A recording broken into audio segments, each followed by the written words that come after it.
Comment l'islam a commencé? En moins de 10 minutes. Bien, commençons. Tout d'abord, remontons le temps jusqu'à un endroit très lointain dans une époque très lointaine. La Mecque, en Arabie, en l'an 570. La Mecque est importante pour deux raisons. Premièrement, la Kaaba, un édifice consacré à l'adoration d'Allah subhanahu wa ta'ala. Deuxièmement, la naissance du prophète sallallahu alayhi wa sallam. Mais il y a un problème. Nous en reparlerons plus tard dans la vidéo, mais pour l'instant, voici son prénom en arabe. À l'époque, la Mecque était un endroit sans foi ni loi, où le seul moyen d'être en sécurité était d'avoir un clan, plein de riches frères qui s'occuperaient de quiconque se dresserait sur votre chemin. Ce lieu était donc dirigé par des familles faisant pratiquement tout ce qu'elles voulaient. Et la religion n'aidait pas. À cette époque, la Kaaba était entourée de 360 idoles qui ne pouvaient rien pour personne. C'était difficile d'y grandir, si comme le prophète sallallahu alayhi wa sallam, vous n'étiez qu'un pauvre orphelin ne croyant qu'en un seul et unique Dieu. Un seul et unique Dieu appelé Allah, le Seigneur de l'univers. Le père du prophète sallallahu alayhi wa sallam était mort avant sa naissance, et sa mère mourut quand il n'avait que 6 ans. Il fut donc adopté par son grand-père, Abdul Muttalib, puis par son oncle Abu Talib, qui inspirait le respect auprès des grandes familles de la Mecque. Le prophète sallallahu alayhi wa sallam était donc en sécurité, ou du moins pour l'instant. Il travailla d'abord en tant que berger, avant de devenir plus tard un commerçant aguerri en achat et revente de biens. Quand il travailla pour une riche veuve du nom de Khadija, elle fut si impressionnée par son honnêteté et ses compétences qu'elle le demanda en mariage. Un mariage lui apportant soutien et sécurité. Chaque année, durant le mois du Ramadan, il se déroulait une grande fête autour de la Kaaba, durant laquelle les gens faisaient des sacrifices pour leurs idoles. Le prophète sallallahu alayhi wa sallam la détestait. Alors il allait se réfugier dans une grotte en haut des montagnes, en dehors des villes, pour y méditer. Une nuit, alors qu'il y méditait, l'ange Jibril alayhi salam se dressa face à lui et lui dit « Lis ». Mais le prophète sallallahu alayhi wa sallam ne savait pas lire. « Lis » répéta l'ange, mais il ne le pouvait pas. « Lis » répéta l'ange une troisième fois en le serrant si fort que le prophète sallallahu alayhi wa sallam finit par connaître les versets par cœur. Alors il récita le message. « Lis au nom de ton Seigneur qui a créé l'homme d'une adhérence.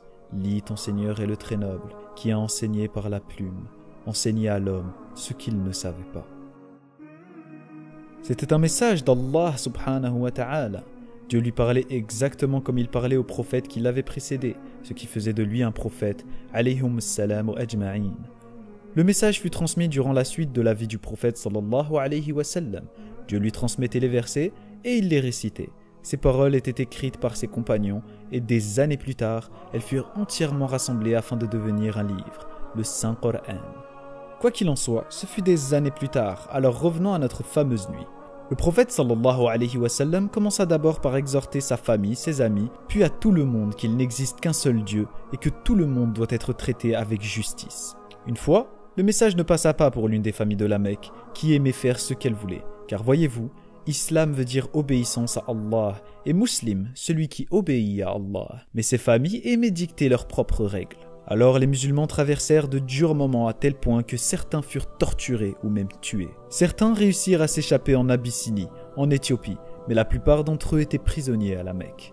Le prophète sallallahu alayhi wa sallam, lui, dut faire face à la mort de sa femme, et un peu plus tard, à celle de son oncle qui le protégeait. Ces événements fragilisèrent le prophète sallallahu alayhi wa sallam à la Mecque.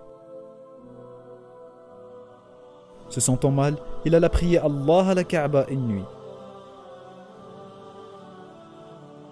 Puis l'ange Gabriel l'emmena à l'aide d'Al-Buraq, une monture, jusqu'à Jérusalem avant de rencontrer tous les prophètes dans les différents cieux, puis jusqu'au paradis où Allah lui révéla de prier 5 fois par jour, ainsi que d'endurer et de patienter face au décret de son Seigneur. Ainsi, il retourna à la Mecque. Cette nuit prit le nom du voyage nocturne. Que ce soit une simple vision ou un voyage astral, tous les musulmans y croient, et cela apporta un grand bien au prophète sallallahu alayhi wa sallam, surtout pour les difficultés qui allaient suivre. Puis il y avait cette cité appelée Yathrib. Les gens avaient entendu parler du prophète sallallahu alayhi wa sallam, et ils l'invitèrent à se joindre à eux, lui et ceux qui l'avaient suivi parmi ses fidèles. Les musulmans partirent donc de la Mecque et firent une dangereuse traversée dans le désert jusqu'à Yathrib. Le prophète sallallahu alayhi wa sallam resta avec quelques compagnons à la Mecque jusqu'à ce que chaque musulman soit sorti, puis ils planifièrent leur départ. Mais les riches familles de la Mecque ne voulaient pas qu'ils vivent. Pour le tuer, chaque famille envoya un assassin de sa tribu durant la nuit, mais il n'était déjà plus là quand ils entrèrent dans sa maison au petit matin. Des chasseurs de primes furent envoyés pour le traquer, mais le prophète sallallahu alayhi wa sallam et son meilleur ami Abu Bakr radiyallahu anhu s'en allèrent ensemble jusqu'à Yathrib, mais les traqueurs étaient prêts à tout pour la récompense. Plus tard, ils réussirent à entrer sains et saufs à Yathrib, qui fut renommé Médine pour cette occasion. Mais les problèmes du prophète sallallahu alayhi wa sallam n'étaient pas terminés. 3 grandes guerres éclatèrent entre les musulmans de Médine et les idolâtres de la Mecque. La première était Badr, où le prophète sallallahu alayhi wa sallam et seulement 313 hommes firent face à pas moins de 1000 soldats mécois. De façon miraculeuse, les musulmans l'emportèrent, puis il y eut la bataille du mont Uhud, qui ne se déroula pas comme prévu. Certains des hommes du prophète sallallahu alayhi wa sallam lui désobéirent et ouvrirent une brèche dans les défenses musulmanes. Puis il y eut la bataille des tranchées. Médine était protégée par les montagnes dont 3 de ses côtés. Donc, quand les Mécois attaquèrent de front, les musulmans y avaient construit une tranchée pour stopper leur avancée, et à cause des conditions de la bataille, les soldats idolâtres se résilièrent à abandonner le combat. Ce fut donc une nouvelle victoire pour les croyants. Cette victoire, embarrassante pour les idolâtres, apportèrent le respect des tribus pour l'islam et les musulmans. Un traité de paix fut donc signé à Hudaybiya. Mais cela ne dura pas longtemps avant que les Mécois ne le brisent. Pour le prophète sallallahu alayhi wa sallam, ils dépassèrent les limites. Alors il leva une armée de 10 000 hommes pour reprendre la Mecque une bonne fois pour toutes.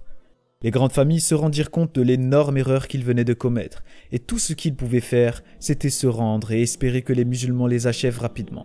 Mais le prophète sallallahu alayhi wa sallam décida de les épargner. Peut-être embrasseront-ils l'islam ?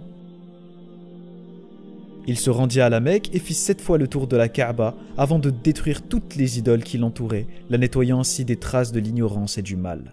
Grâce à Allah, le prophète sallallahu alayhi wa sallam rétablit la religion du monothéisme pur. Pas d'image, pas de statue, pas d'amulette, mais une seule et unique divinité.